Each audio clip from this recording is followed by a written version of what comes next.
El día de hoy vamos a ver el tema de intermediación laboral. La clase anterior vimos la clase de tercerización laboral. Ambas modalidades, como habíamos comentado, son contrataciones indirectas, ya que vamos a contratar personal externo. Entonces, hoy vamos a ver la otra modalidad que es la intermediación laboral. Vamos a empezar. Los temas que vamos a tratar ahora, primero vamos a abordar la base legal, las diferencias que hay entre la relación laboral e intermediación laboral, las definiciones, principales definiciones para que nos ubiquemos en este tema de intermediación, actividades de intermediación laboral, para poder conocer qué actividades pueden ser aplicadas bajo esta modalidad, las obligaciones tanto de las empresas de intermediación como las empresas usuarias, es decir, las que utilizan esta figura, temas formales respecto a estas empresas de intermediación laboral, respecto a su registro nacional de empresas, aspectos como la igualdad de remuneraciones del personal que se destaca, supuestos prohibidos, o sea, qué situaciones no pueden encajar en el tema de la intermediación, los supuestos de la desnaturalización, la responsabilidad solidaria, conductas infractoras y diferencia entre tercerización laboral e intermediación laboral. Y finalmente, 5 casos de ejemplos para poder ver de forma práctica la aplicación de esta figura. ¿Listo? Entonces, iniciamos. La normativa legal de intermediación laboral está regida por la Ley 27626, ley que regula la actividad de las empresas especiales de servicios y de las cooperativas de trabajo. Acá entra un actor más que son las cooperativas de trabajo. El Decreto Supremo 003-2002-TR, que establece las disposiciones para la aplicación de las leyes 27626 y 27696, que regulan la actividad de las empresas especiales de servicios y de las cooperativas de trabajos y sus modificatorias. Recuerden que las empresas de tercerización también comúnmente son llamadas o popularmente llamadas también empresas service. Listo. ¿Cuál es la diferencia entre una relación laboral convencional, ¿no?, cuando trabajamos directamente con un empleador, versus la intermediación laboral? Entonces, en la primera figura, que es la contratación, digamos, estándar, la que generalmente se da cuando yo estoy trabajando directamente para un empleador. Tenemos el empleador y el trabajador y están relacionados por una relación laboral mediante una formalidad que es el contrato de trabajo. El trabajador directamente le presta servicios al empleador y el empleador en contraprestación de sus servicios, le va a dar una remuneración. Y todo va a estar plasmado en contrato de trabajo. La relación es directa, la contratación es directa. Versus la intermediación laboral, donde vamos a identificar 3 actores. La empresa usuaria, que es la empresa que necesita el personal, ¿no? La empresa de intermediación, que es la empresa especializada, que va a otorgar o va a destacar ese personal que la empresa usuaria necesita, y el trabajador, que es la persona que finalmente va a efectuar las labores que necesita la empresa usuaria. Entre la empresa usuaria y la empresa de intermediación hay un contrato civil de locación de servicios, ¿no? Esa es la formalidad donde están todos los acuerdos de ambas partes para poder formalizar el servicio que se está otorgando. Y entre la empresa de intermediación y el trabajador hay un contrato de trabajo, ¿no? Porque el trabajador está en la planilla ¿de quién? ¿De la empresa usuaria o de la empresa de intermediación? Está en la planilla de la empresa de intermediación. Por lo tanto, entre ambas partes hay un contrato de trabajo modal, indeterminado, etcétera, según la modalidad que se esté gestionando dependiendo del tipo de trabajo que va a realizar el trabajador frente a la empresa usuaria, ¿no? Entonces, estos son los 3 actores, estas son las formalidades para que se pueda ya ir ejecutando esta figura de la intermediación laboral. Entonces, ¿qué es la intermediación laboral? Es el destaque de trabajadores de una empresa de intermediación a una empresa usuaria, así. Los trabajadores de la empresa de intermediación prestan servicios temporales, complementarios o especializados. Hay que tomar en cuenta estas tres definiciones. Por eso está en negrita: temporales, complementarios o especializados. Justamente para poder estar seguros de que el trabajador está prestando este tipo de intermediación, para evitar que los contratos o que la contratación se desnaturalice, porque lo que está fuera de un trabajo, de un servicio temporal, complementario, especializado, no corresponde a una intermediación. La empresa usuaria, es decir, la empresa que va a albergar al trabajador, donde el trabajador finalmente va a prestar sus servicios efectivamente, tiene facultades de dirección sobre los trabajadores destacados, con excepción de los servicios especializados. Y esta parte de esa excepción de servicios especializados lo vamos a ver con más detalle más adelante. Pero básicamente se refiere cuando la empresa usuaria, por ejemplo, necesite implementar un software, un sistema bastante complejo en su empresa, y va a contratar personal especializado, ¿no? Este personal especializado viene con toda su especialidad, su know-how a realizar ese servicio. En esos casos, el empleador, en este caso la empresa usuaria, no ejercería ningún tipo de subordinación, porque al ser una labor tan especializada, este equipo de trabajo ya viene con sus pautas, sus directivas, su plan de trabajo, etcétera. Diferencia si fuera que está contratando personal para que haga servicios complementarios, como puede ser limpieza, vigilancia, etcétera, donde sí la empresa usuaria tiene poder de dirección sobre este personal, y esto no significa que se esté desnaturalizando, versus lo que habíamos revisado la semana pasada en el tema de tercerización. Entonces, tomar en cuenta ya estos conceptos: temporales, complementarios o especializados. Listo. Ahora, ¿qué actividades justamente pueden realizar las empresas de intermediación laboral? Por ejemplo, las empresas de servicios temporales o cooperativas de trabajo temporal. Temporales, para actividades principales de la usuaria, califican aquellas consustanciales con el giro del negocio, tales como exploración, explotación, transformación, producción, organización, administración, comercialización y en general toda actividad sin cuya ejecución se afectaría y o interrumpiría el funcionamiento y desarrollo de la empresa. Tenemos, por ejemplo, lo más común: suplencias. Se cubre a un trabajador con vínculo suspendido. Ocasionalidad: se cubre necesidades transitorias distintas a la actividad habitual. Límite: 20% del total de trabajadores de la empresa usuaria. El caso típico aquí es temporal, es decir, yo contrato de una empresa y de intermediación que me envíen un trabajador para que cubra, por ejemplo, puede ser una persona que se va de pre y postnatal, o una persona que está de vacaciones, ¿no? Entonces, por ejemplo, esta persona que va a salir de vacaciones, existe ese puesto en la empresa usuaria, va a venir de un tercero, que es la empresa de intermediación, un trabajador para que ejerza o ejecute ese puesto de trabajo. Puede ser que ese puesto corresponda a la actividad principal o a una actividad complementaria del usuario. No hay problema, porque es una actividad temporal. Si es pre y postnatal, 98 días. Si es vacaciones, de repente los 30 días, ¿no? Entonces, en esos casos aplica la temporalidad. En el caso de actividades complementarias, dice: empresas de servicios complementarios o cooperativa de trabajo y fomento. Aquellas actividades accesorias o no vinculadas al giro principal de la empresa usuaria y cuya ausencia o falta de ejecución no interrumpe la actividad de la empresa, tales como actividades de vigilancia, seguridad, reparaciones, mensajería externa, limpieza, entre otras, ¿no? Entonces, hay empresas de intermediación laboral que se conforman, se registran y se formalizan para prestar servicios complementarios, y así debe estar en su registro debidamente especificado. Y justamente esas empresas solo pueden destacar personal para este tipo de actividades que hemos detallado.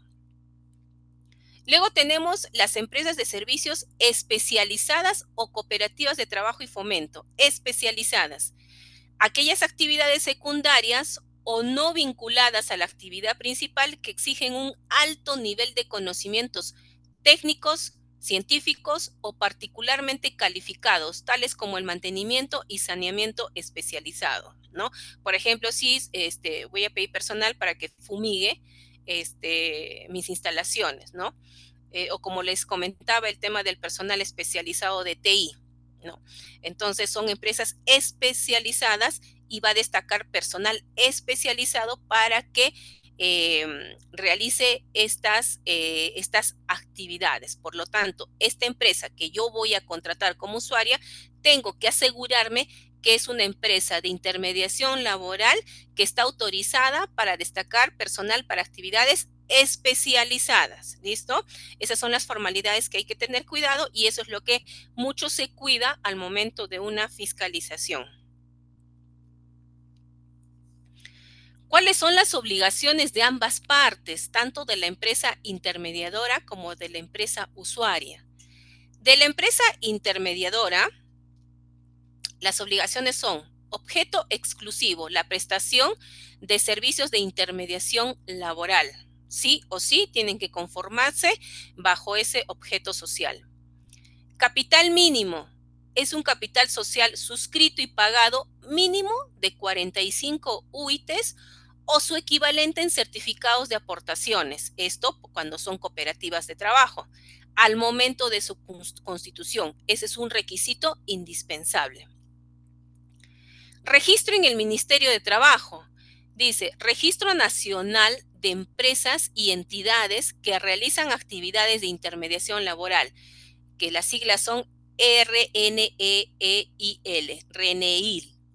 Vigencia máxima 12 meses renovable. Más adelante vamos a detallar todos los pasos, requisitos y registros que se tienen que hacer para que la empresa esté debidamente registrada en esta formalidad.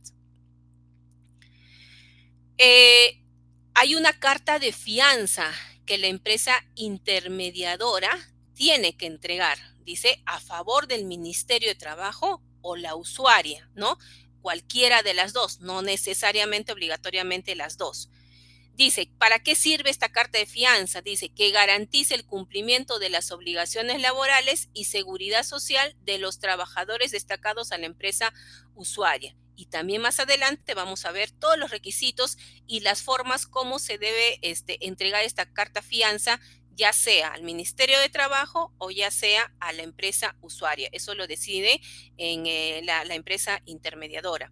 Pero básicamente la carta fianza es justamente para cubrir cualquier contingencia si en algún momento la empresa intermediadora por alguna razón no pudiera asumir los gastos laborales de sus trabajadores. Entonces se aplicaría esta carta fianza. Registro de contratos de locación de servicios ante la Autoridad Administrativa de Trabajo. Descripción de las labores a realizarse, naturaleza del servicio de acuerdo al giro del negocio, así como las condiciones del contrato del personal destacado, identificación, cargos, remuneración, plazo del destaque. Es decir, las empresas de intermediación tienen que cumplir con informar el contrato que tiene con la empresa usuaria y también información sobre los contratos que está realizando con el personal que va a destacar a la empresa usuaria. Esa es obligación también. Comunicación al Ministerio de Trabajo en caso preste servicios en un ámbito de competencia distinto al registrado. Es decir, esto cuando la empresa de intermediación laboral tiene distintas sedes, no solo su sede principal donde está registrado en su RUC, sino adicionalmente tiene sus sedes anexas o agencias en diferentes departamentos donde las comunicaciones que exige esta modalidad de intermediación se tienen que informar en sus respectivas sedes, como por ejemplo la estadística trimestral que las empresas de intermediación tienen que cumplir, informar al Ministerio de Trabajo. ¿Y cuáles son las obligaciones respecto a la empresa usuaria? O sea, la empresa que va a utilizar, a la que va a recepcionar a estos trabajadores. Dice, con respecto al registro del Ministerio de Trabajo, de este registro de las empresas de intermediación, contar con una copia de la constancia de inscripción en el RNEIL de la empresa de intermediación. Ese es obligatorio y además porque la empresa usuaria se va a asegurar que realmente esta empresa está debidamente inscrita y cumple todas las formalidades que debe cumplir una empresa de intermediación. Por lo tanto, la empresa, una forma de, aparte de ser una obligación, es para que se asegure que realmente su contratación está siendo legal, ¿no? No está contratando una empresa que de repente es informal. Con respecto al registro de contratos de locación, asegurar que el contrato de locación de servicios se consigne la información de los trabajadores destacados, ¿no? Eso también es una obligación de la empresa usuaria, asegurarse que en el contrato se esté describiendo y el detalle de todos los trabajadores destacados. Y la comunicación al Ministerio de Trabajo cuando esta empresa de intermediación tiene varias sedes, ellos también deben de contar la empresa usuaria con una copia de esta comunicación respectivamente. Esas son las obligaciones para ambas partes. Si se dan cuenta, obviamente las obligaciones mayores son obviamente para la empresa de intermediación.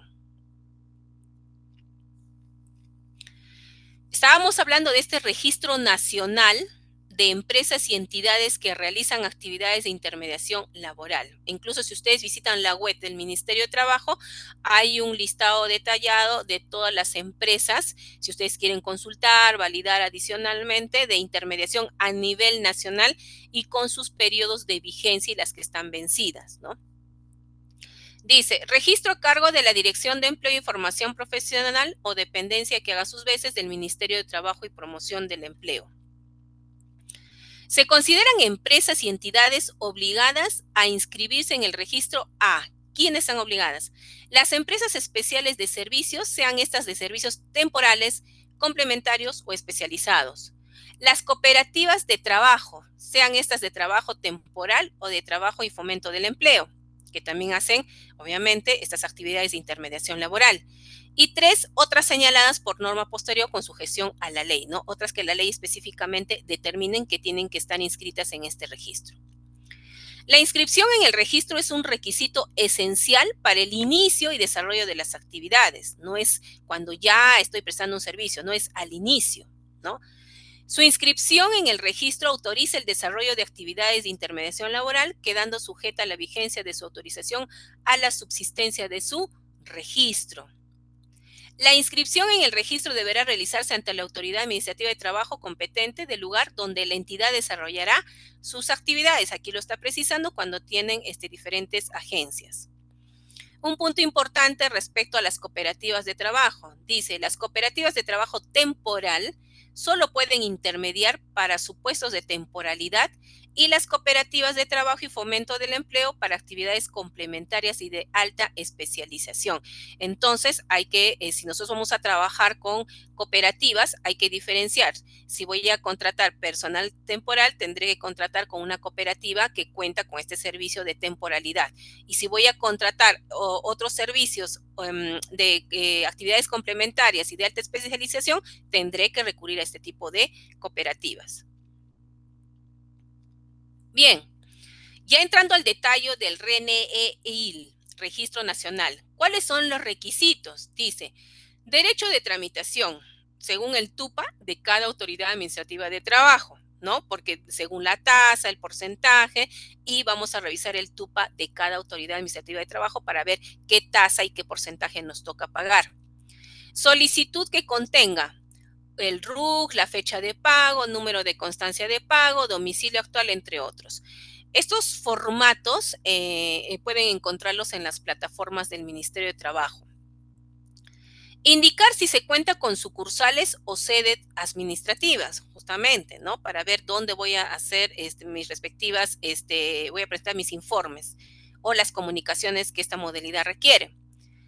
¿Qué debo adjuntar? Copia de la escritura pública de constitución y sus modificaciones y copia de la autorización por la entidad competente en caso se requiera. Por ejemplo, No, pues SUCAME, si en caso es un tema de, por ejemplo, de empresas de vigilancia o algún otro tipo de servicios temporal o complementarios de un sector específico que necesito un permiso adicional, lo tendré que adjuntar.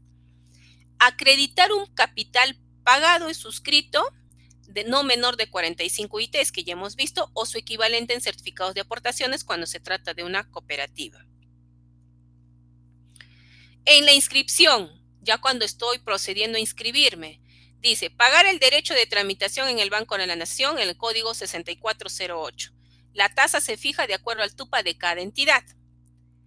Presentar la solicitud con todos los requisitos ante la Autoridad Administrativa de Trabajo o Dirección de Promoción del Empleo y Capacitación Laboral de la región donde la empresa o cooperativa de trabajadores tenga señalado su domicilio. De proceder la solicitud, se emitirá una constancia de inscripción. Le da la condición de vigente. O sea, esa constancia recién le va a dar la condición de que esa empresa está vigente, ya puede operar. Posteriormente, la empresa o cooperativa está obligada a ¿qué? Una vez que obtiene esa constancia de inscripción, entonces la empresa estará obligada a ¿qué? A registrar los contratos suscritos con las empresas usuarias, así como los contratos suscritos con los trabajadores destacados a la empresa usuaria. Presentación de la carta fianza.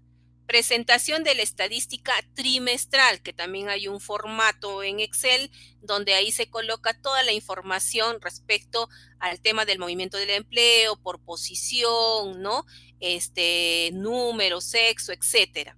Dentro de los 5 días hábiles de los meses de abril, julio, octubre y enero, ¿no? Es una información trimestral que se tiene que presentar. Ya sea en plataforma, por ejemplo, el Ministerio de Trabajo, el Gobierno Regional del Trabajo acá en Arequipa, donde estamos nosotros, sí tiene una plataforma virtual para presentar estas estadísticas.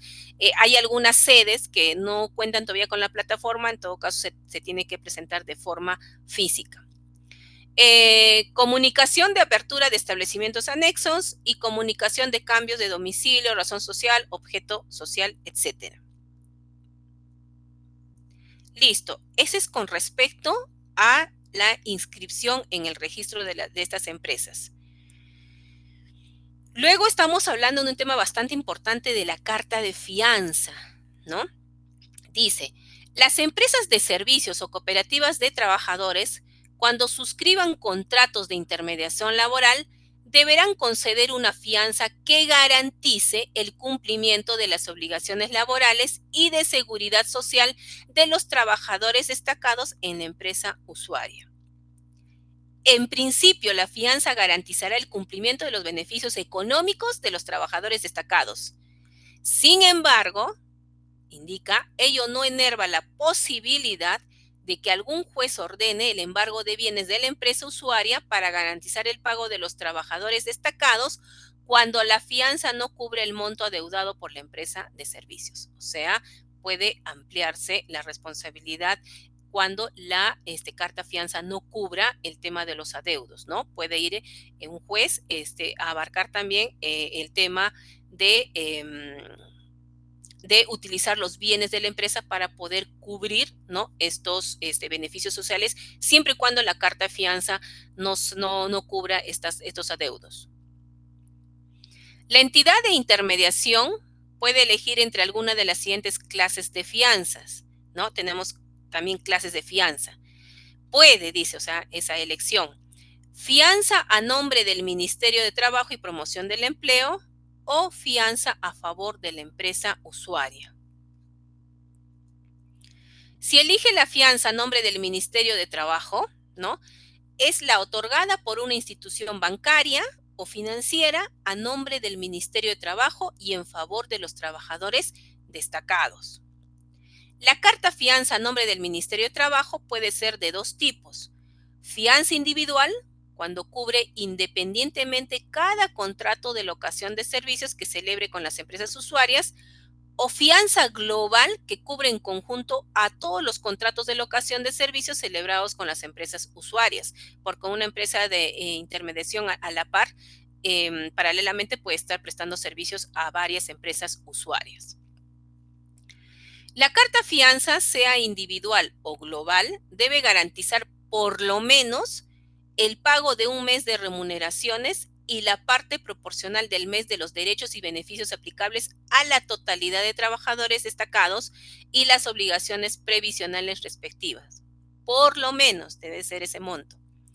La carta fianza individual debe tener una vigencia mínima equivalente a la del plazo del contrato de locación de servicios celebrado entre la empresa usuaria y la entidad, más 90 días adicionales posteriores, ¿no? Ahí el plazo más 90 días. La carta fianza global, es decir, que engloba todos los contratos con todas sus empresas usuarias, no puede ser inferior a 3 meses, debiendo renovarse al 31 de marzo, 30 de junio o 30 de septiembre y 31 de diciembre de cada año.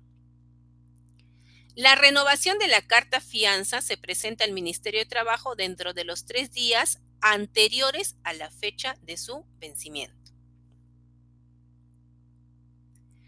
La carta fianza que se da a favor de la empresa usuaria, dice, es otorgada para garantizar frente a la empresa usuaria el cumplimiento de las obligaciones laborales y previsionales correspondientes a los trabajadores en ella destacados. Ya no la vamos a presentar al Ministerio de Trabajo, hemos decidido presentarla, otorgarla a favor de la empresa usuaria. Su tipo, requisitos, plazo, porcentaje de cobertura, mecanismos de ejecución, liberación de la garantía y demás elementos se rigen por lo que pacten entre las partes, por lo que decidan tanto usuario como empresa de tercerizadora o intermediadora, perdón. Tener en cuenta que finalmente las clases de fianza señaladas son excluyentes, por lo que la obligación se considera cumplida con la existencia de alguna de ellas. Es decir, yo puedo otorgarle la carta fianza al ministerio o a la empresa usuaria, ¿no? No es que tenga que hacer las dos. Listo. En esta modalidad de intermediación laboral, vamos a ver el tema de la igualdad de remuneraciones, porque también ha habido algún tipo de confusiones. Inicialmente, en temas generales, los trabajadores de las empresas de intermediación, cuando fueran desplazados a una empresa usuaria, tienen derecho durante dicho periodo a percibir las remuneraciones y condiciones de trabajo que la empresa usuaria otorga a sus trabajadores con carácter general. ¿Listo? Eso en términos generales. Las empresas que desplazan personal deben contar con recursos económicos suficientes para garantizar el pago de obligaciones laborales y de seguridad social de los trabajadores desplazados, teniendo en cuenta a qué tipo de empresa, ¿no? Tamaño, régimen estoy desplazando. Pero hay que hacer algunas precisiones sobre este punto.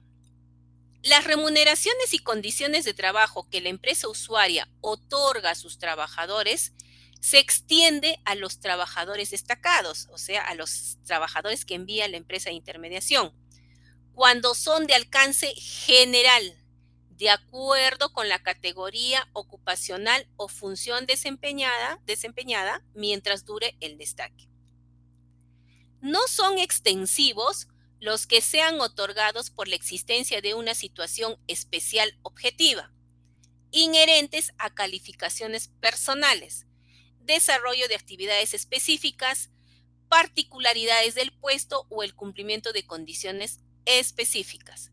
Ya estamos, bueno, de lo general, pero hay varias situaciones que no voy a pagarle al trabajador bajo las mismas condiciones de la empresa usuaria. Entre los derechos en común corresponde señalar a la compensación por tiempos de servicio, gratificaciones, vacaciones, utilidades, entre otros. A eso nos referimos. No procede la extensión de derechos y beneficios cuando las labores desarrolladas por los trabajadores destacados no son efectuadas por ningún trabajador de la empresa usuaria. Ejemplo, el personal destacado por suplencia tendrá derecho a los mismos beneficios del trabajador al que reemplaza temporalmente. Sin embargo, el personal destacado para labores complementarias como vigilancia, limpieza, servicios especializados, aquí se aplicará las condiciones laborales de la empresa intermediadora. Tener en cuenta porque siempre hay dudas, hay preguntas sobre este aspecto. Listo. Supuestos prohibidos. Para cubrir personal que se encuentre ejerciendo el derecho a la huelga. No puedo utilizar personal de intermediación laboral para cubrir personal que está en huelga.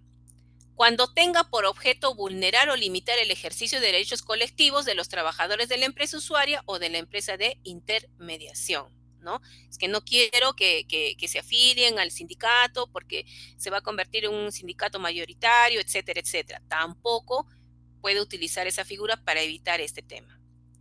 Para cubrir personal en otra empresa de servicios o cooperativas, tampoco se puede hacer ese tema.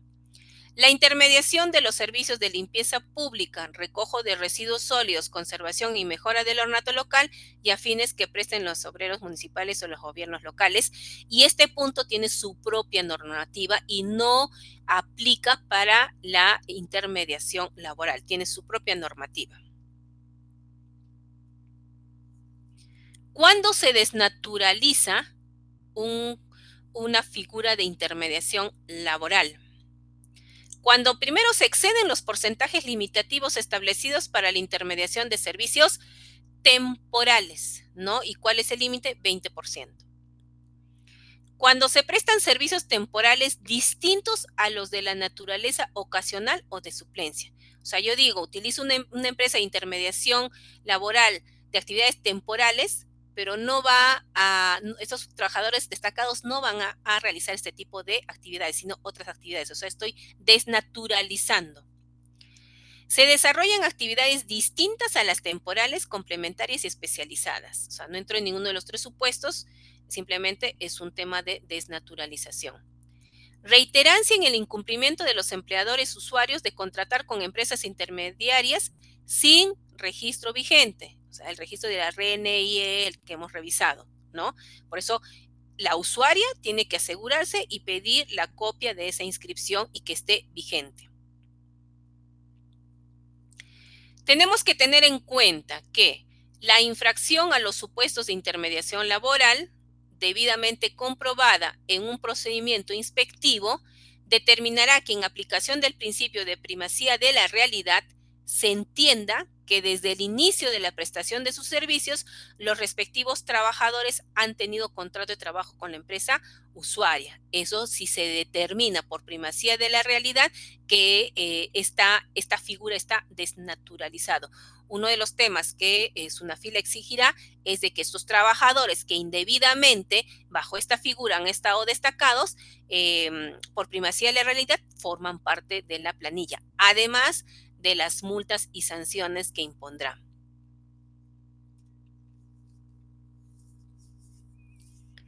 Responsabilidad solidaria.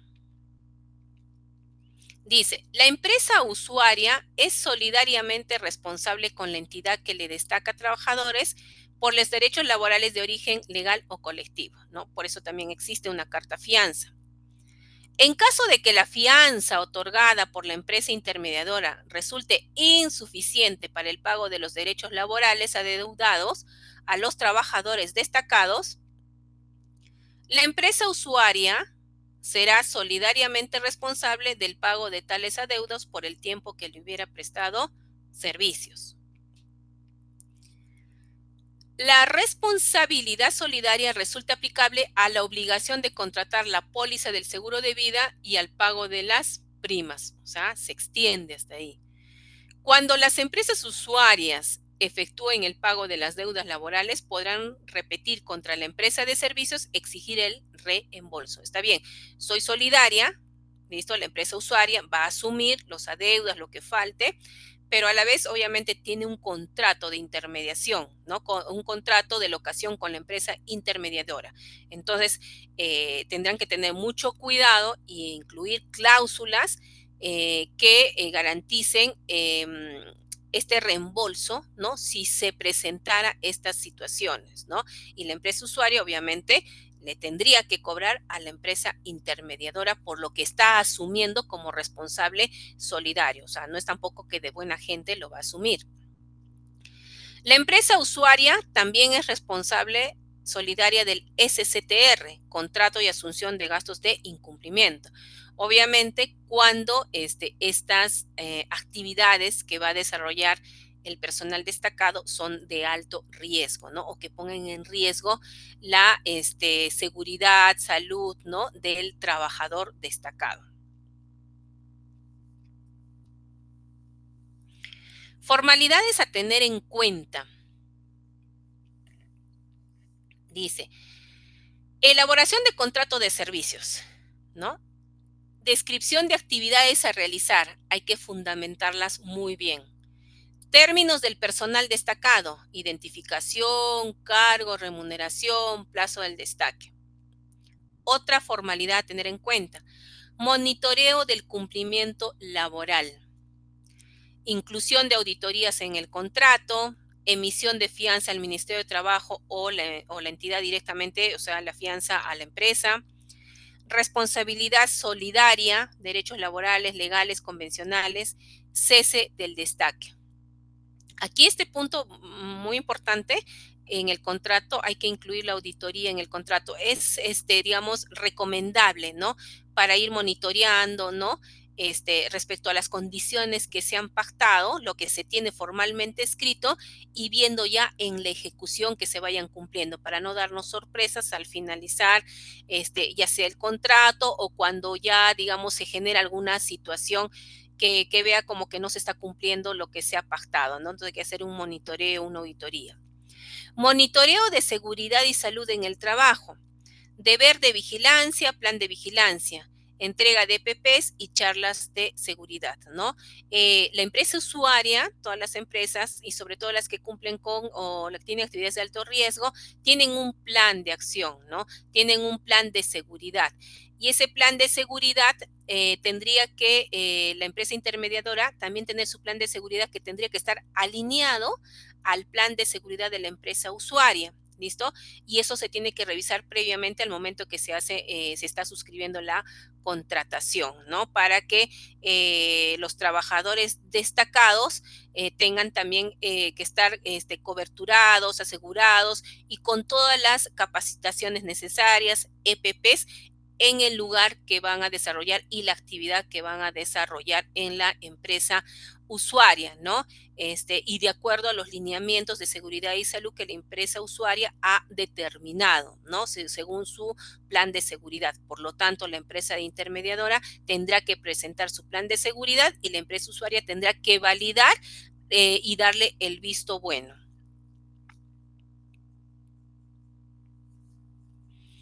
Herramientas de trabajo, recomendable a cargo del contratista, salvo excepciones.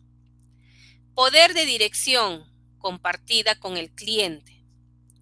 Formalidades, copia de constancia de inscripción, ¿no? Aquí ya más o menos estamos volviendo a recordar todo lo que ambas partes tienen que tomar en cuenta para evitarnos algún tipo de desnaturalización o alguna brecha, algún vacío o alguna situación de caso fortuito, estar cubiertos ambas partes.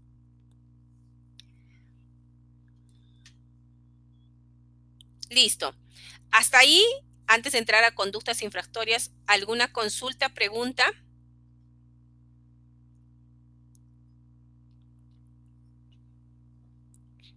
Doctora, buenos días.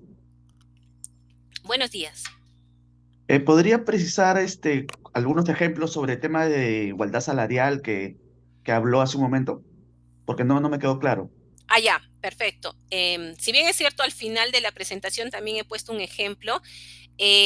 Ahí, por ejemplo, a ver, un caso específico es el tema de vacaciones. Es, digamos, un puesto de trabajo, tengo una empresa usuaria que un trabajador de cualquier área va a salir de vacaciones, se va un mes, y para reemplazar voy a hacer uso de personal de una empresa de intermediación laboral para que reemplace esa posición. Supongamos que es una posición de un técnico, un operario, un supervisor de mantenimiento, etcétera. Entonces necesito cubrir esa posición un puesto de trabajo que sí existe en la empresa y voy a reemplazar ese puesto con un personal de una empresa de intermediación laboral. Obviamente que el perfil de ese personal destacado tiene que cubrir y tiene que ser acorde para que desempeñe ese puesto. Entonces, yo voy a trasladar, voy a utilizar un trabajador de esa empresa de intermediación, lo va a destacar por un mes, porque es una actividad temporal, inclusive es una actividad de repente que forma parte de la actividad principal de la empresa, pero es temporal, por lo tanto, sí está permitido y obviamente la empresa intermediadora tiene que estar autorizada para prestar ese tipo de servicios, servicios temporales. Ante esta situación, como este trabajador va a reemplazar un puesto existente en la empresa, pero es temporal, este trabajador tiene que tener las mismas condiciones laborales que el trabajador al quien va a reemplazar. ¿Qué pasa si la empresa de intermediación laboral, por ejemplo, está en el régimen MIPE? Y yo voy a destacar mi trabajador a una empresa del régimen general. ¿Listo? Ante esta situación, el trabajador destacado tiene que tener los mismos derechos, ¿no?, laborales que el personal titular de la empresa usuaria, a pesar, ¿no?, que donde está, de donde proviene, que es una empresa de intermediación, está en el régimen MIPE. ¿Listo? En esa situación tiene que ganar las mismas condiciones laborales de la empresa usuaria, es decir, del régimen general. Es decir, si en el MIPE gano 15 días de vacaciones, no, acá son 30 días de vacaciones. Aquí tengo CTS al 100%, gratificaciones, 2 gratificaciones al año, etcétera. Y cuando yo liquide y termine ese servicio, lo tengo que liquidar con todos los beneficios que corresponda a ley. Diferente es, Doctora, disculpe, sí, ahí no entran las utilidades, ¿no? sí, entran las utilidades, entra todo, También. también las utilidades. Así hubiera estado un mes, así hubiera estado un día, ¿no? Y si esa empresa usuaria está obligada a pagar utilidades y el año donde este trabajador, aunque sea prestado 10, 15, 20 días, ha obtenido ganancia positiva y está obligada, por ejemplo, a un 8%, este trabajador también tiene derecho al tema de las utilidades. O sea, le aplica todo, le aplica todo. Ese es en una intermediación de servicios temporales, y porque estoy yendo a cubrir un puesto que existe en la empresa. Por ejemplo, supervisor de mantenimiento. ¿Listo? Ya, ese es un caso. Pero, ¿qué pasa si la empresa de intermediación laboral destaca personal de limpieza? Esta empresa no tiene limpieza y obviamente por eso estoy contratando a esta empresa que me mande personal de limpieza. ¿Listo?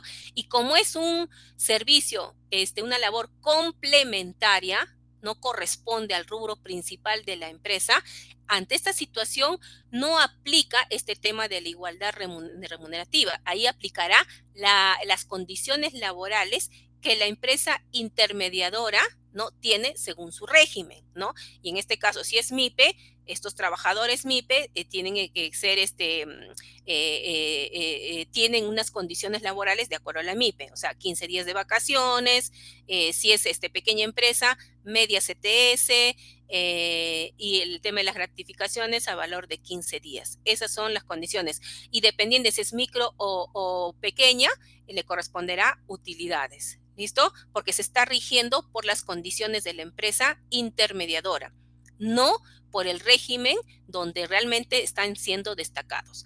Esa es la diferencia y esas son, digamos, los alcances y las precisiones, porque hay muchas preguntas y dudas respecto a este aspecto.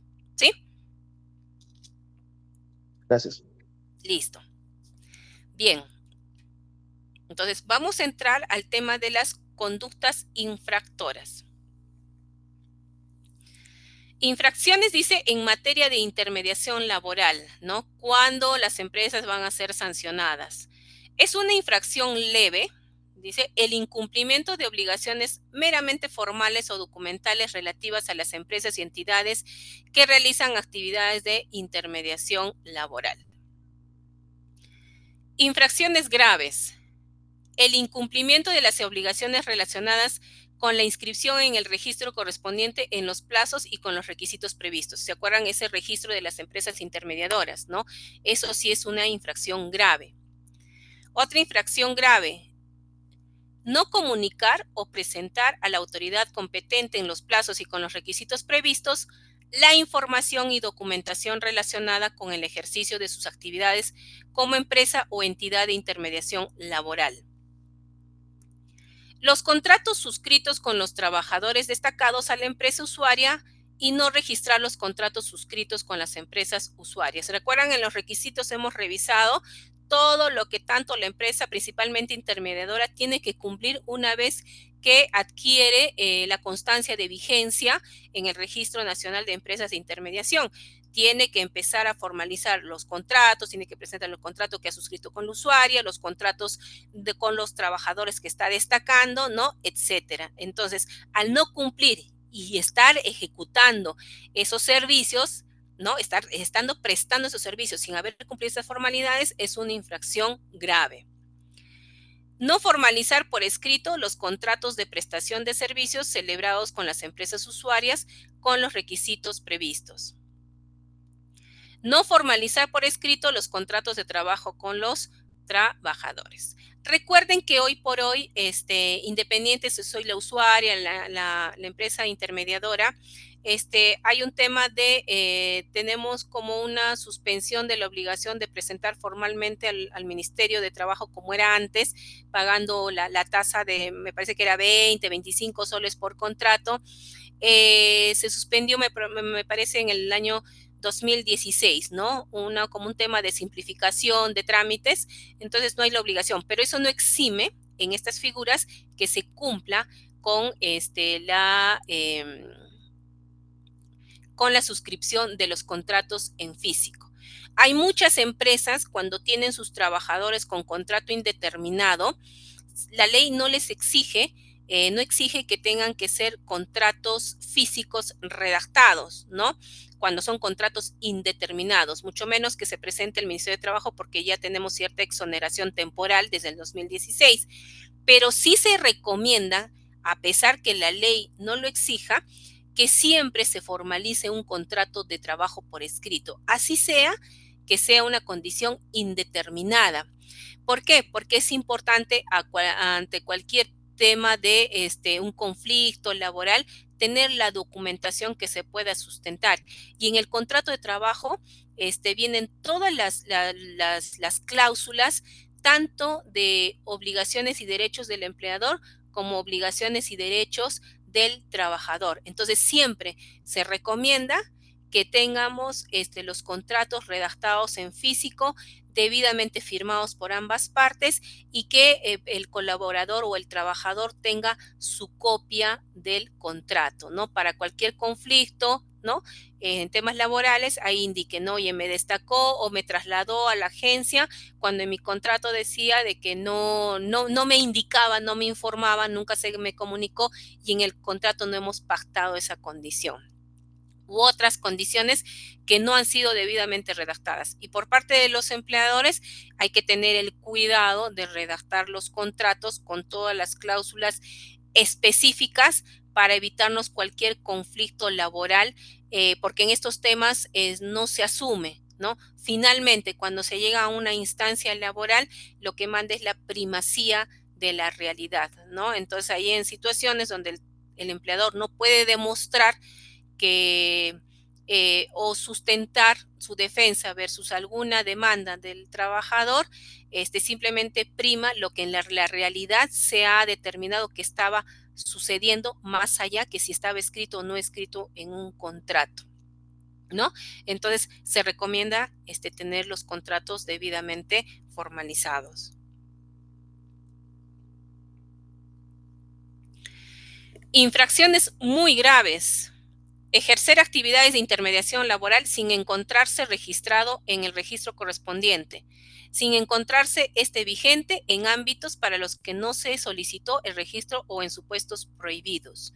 Cuando una empresa de intermediación que solo está autorizada a prestar servicios temporales, va a destacar personal para servicios complementarios, ¿no? Hay que tener mucho cuidado, no estaba permitido, ¿no? No se fijó una de ambas partes o se fijaron y dijeron, bueno, no pasa nada, pero podría llegar una revisión y obviamente eso sí es una falta muy grave. Se considera intermediación laboral prohibida la contratación por parte de la empresa principal de servicios prestado por empresas contratistas o subcontratistas que desplacen personal para cumplir con su contrato cuando se verifique en la inspección, entre otras características, que estas empresas carecen de autonomía empresarial, no asumen las tareas contratadas por su cuenta y riesgo, no cuenten con sus propios recursos financieros técnicos o cuando sus trabajadores no estén bajo su exclusiva subordinación. Ante la constatación de una intermediación laboral no registrada o prohibida o una simple provisión de personal, el personal desplazado deberá ser incorporado a la planilla de la empresa principal. En este caso, los inspectores verificarán la existencia del contrato con la empresa principal, su contenido y condiciones de ejecución, pudiendo solicitar copia del contrato escrito entre la empresa principal con la contratista o subcontratista. Otra infracción muy grave: no prestar de manera exclusiva servicios de intermediación laboral. Acuérdense que estas empresas que se conforman como intermediadoras laborales tienen que prestar esos servicios exclusivamente. Utilizar la intermediación, así como la contratación o subcontratación de obras o servicios con la intención o efecto de limitar o anular el ejercicio de los derechos colectivos de los trabajadores o sustituirlos en caso de huelga, lo que ya habíamos visto que es desnaturalización, que está prohibido. O sea, si se detecta, es una infracción muy grave. No conceder la garantía de cumplimiento de las obligaciones laborales y de seguridad social de los trabajadores destacados a la empresa usuaria en los plazos y con los requisitos previstos. Lo que les indicaba, ¿no?